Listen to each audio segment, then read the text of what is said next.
What does living in an authoritarian country and a frog have in common?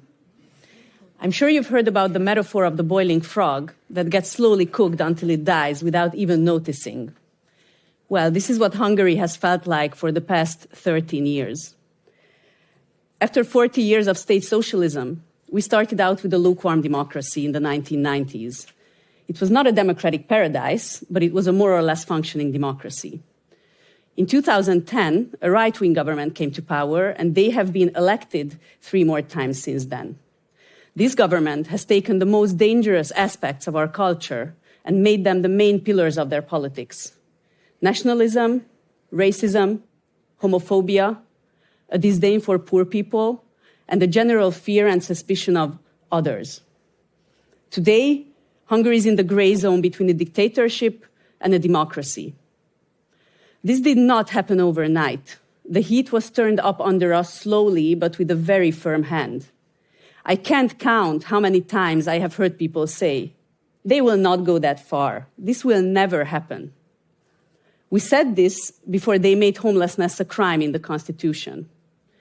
We said this before they passed one of the most anti-worker labor laws of Europe, nicknamed the slave law, which allows an extreme exploitation of workers.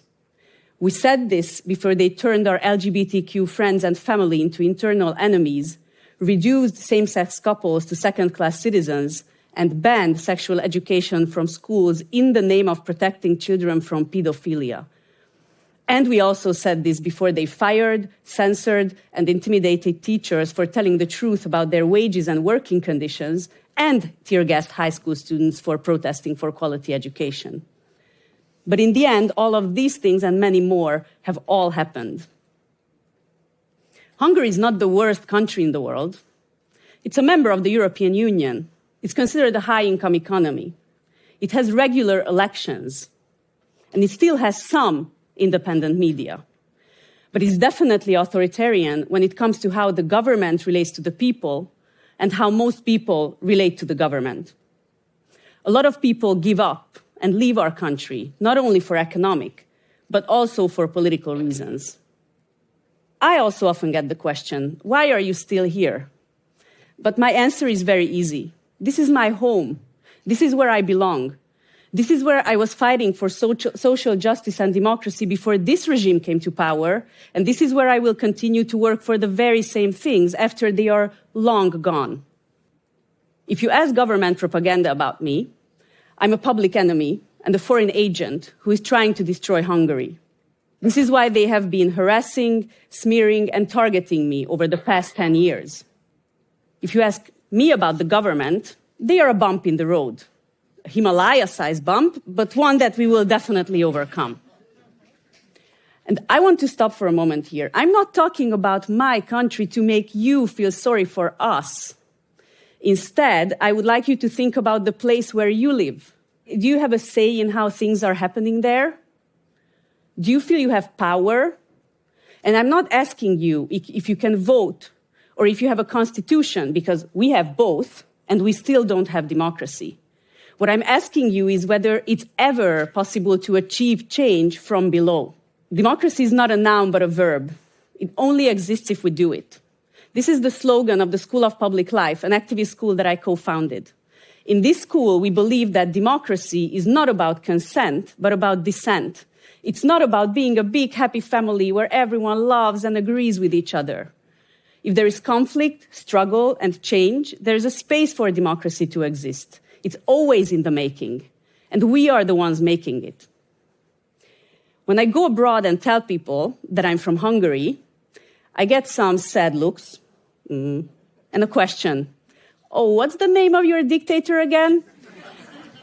And yes, our prime minister has become a symbol of anti-democratic leadership. But there is also another Hungary. This Hungary is hardly visible to the outside world, and you may never read about us in the New York Times, but it's there. And it's made up of many, many people and organizations working for social justice, environmental justice, workers' rights, and quality public services, among many other things. In fact, many Hungarians are not aware of this other side of Hungary. And this, I believe, is a real obstacle to change. What you see around us as your reality determines what you believe is possible. If you only see fear and passivity, you will not be able to imagine anything beyond that. But if you experience alternatives to social and political oppression, you will be able to not only imagine, but create a different future for all of us. Let me give you an example of this other Hungary that's especially close to my heart. The Cities for All is a pioneer of the Hungarian housing movement, where homeless people and their housed allies work together for housing justice. What makes this group really special is that it takes the message, "Don't talk about us, talk with us," extremely seriously. In this group, many homeless people gained back their self-confidence, sense of belonging, and political identity, all of which are essential for all of us to exercise our rights as citizens. In this group, people like my friends Gyula, Jutka, Jani, and Erika have all become movement leaders, even as they were living in self-made shacks, homeless shelters, rented rooms, or even on the street. And most importantly to me, this is also the community where my own political journey started. In 2011, activists of the Cities for All occupied the mayor's office of the 8th district of Budapest. With this sit-in, we tried to stop the violent criminalization of homelessness by the chief anti-homeless strategist of the government, who also happened to be the mayor of the district at the time. I was one of the organizers of this protest, and in the end, we were all dragged out of the building by the police. With a very unexpected turn of events, today, I work in the very same building that we had occupied more than 10 years ago. I walk the same corridors, and I have meetings in the mayor's office. But how is this possible? How did this happen? In 2019, a progressive candidate from a local grassroots organization challenged the anti-poor mayor in the local elections, and to everybody's biggest surprise, including our own, he won. I was on the mayor's team, and today I work with him as the head of the Office of Community Participation.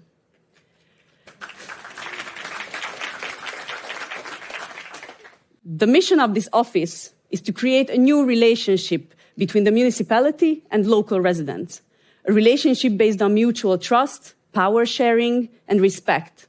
This is the complete opposite of what the central government is doing.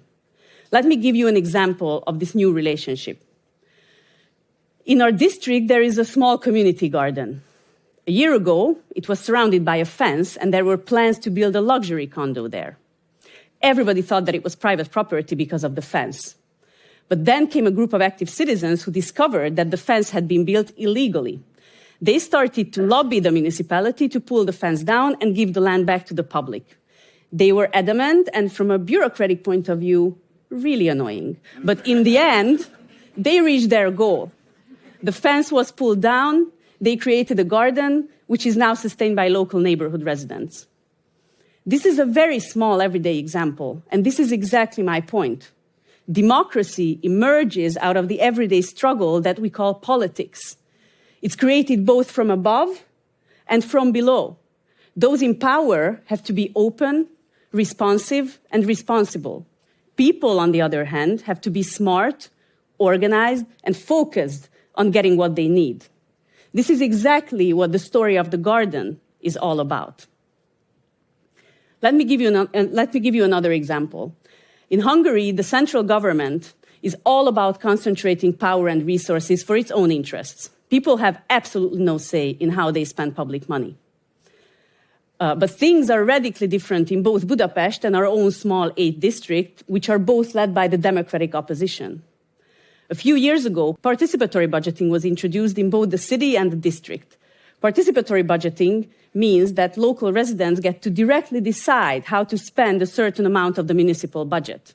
In reality, this means that politicians give up some of their power because they believe that local residents know best what they need. And they really do. Local people often vote on things that elected representatives are otherwise reluctant to do. People in Budapest have used this power to build new bus stops, crosswalks, public toilets, and even launch new social and cultural programs. I know, you may be thinking now, I have never had a say in how my city spends my tax money, so why are you complaining about Hungary? But remember, I'm showing you a small island of freedom in the middle of a country with less and less political oxygen to breathe. By opening up the municipal budget in Budapest, we are modeling, learning, and teaching a new kind of politics that builds an alternative to authoritarianism. Let me go back to the boiling frog. Have you ever felt like this frog? And why is the frog not doing anything? And where are the other frogs, and why are they not doing anything? You can't just be sitting around and wait for democracy to work miraculously on its own. It will not. And you can never wait for somebody else to make democracy work for you. They will not. Only you can make democracy work by standing up, organizing, and pushing the boundaries of what's possible politically.